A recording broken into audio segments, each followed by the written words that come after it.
মাননীয় সদস্যবৃন্দ, please let us discipline ourself.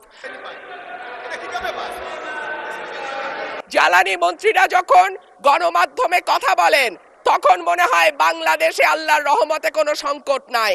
ওনারা যদি পরিষ্কার করে বলেন বাংলাদেশে বর্তমানে কত দিনের অকটেন ডিজেলের মজুদ আছে, কতদিন চলতে পারবে, পাম্পগুলো কেন পর্যাপ্ত পরিমাণ তেল পায় না, তেলের মজুদদারি। ধন্যবাদ মাননীয় সদস্য। মাননীয় চিফ হুইপ, প্লিজ আপনারা বসেন দয়া করে। মাননীয় চিফ হুইপের মাইকটা দেন প্লিজ।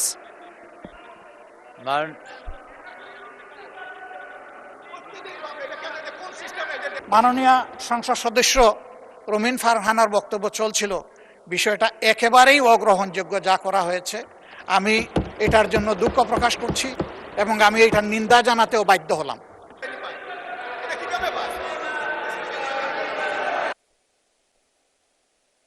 মাননীয়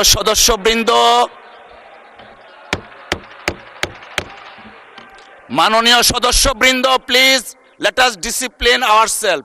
মাননীয় চিফ হুইপ, আপনি দাঁড়িয়েছিলেন। মাননীয় বিরোধী দলীয় নেতা।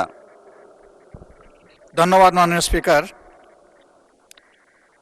এই সংসদ দেশের সর্বোচ্চ সম্মানের জায়গা। যারা এখানে নির্বাচিত হয়ে এসেছেন দেশের জনগণের সমর্থন, ভোট, ভালোবাসা, শ্রদ্ধা নিয়ে এসেছেন। আমরা সকল সদস্যের প্রতি শ্রদ্ধা জানিয়ে বলবো, কোনো সংসদ সদস্য যখন দাঁড়িয়ে কোনো কথা বলবেন তা নিয়ন্ত্রণ অথবা তাকে এলাও করার একক এখতিয়ার হচ্ছে মাননীয় স্পিকারের। সেই জায়গায় আজকে লক্ষ্য করলাম যে একজন স্বতন্ত্র সংসদ সদস্য তিনি যখন কথা বলছিলেন, দুঃখজনকভাবে ট্রেজারি বেঞ্চ থেকে সম্মানিত কিছু সদস্য এমন কিছু অঙ্গভঙ্গি করেছেন যেটা আমার বিবেকে আঘাত লেগেছে। আমি এটা আশা করি না। এমনকি আমি এও লক্ষ্য করলাম, একবার দুইবার নয়, 4 বার 5 বার নির্বাচিত হয়ে এই সংসদে যারা এসেছেন তাদের কেউ কেউ এই কাজটা করেছেন। আমি এখানে তাদের নাম বলে আমি নিজে লজ্জা পেতে চাই না। আমরা প্রথম দিনই অনুরোধ করেছিলাম ভালো কিছু সংস্কৃতির চর্চা হোক এখানে, এবং আমরা শিখতে চাই। আমরা জাতিকে নিজে শিখব, জাতিকেও আমাদের সাথে উদ্বুদ্ধ করব।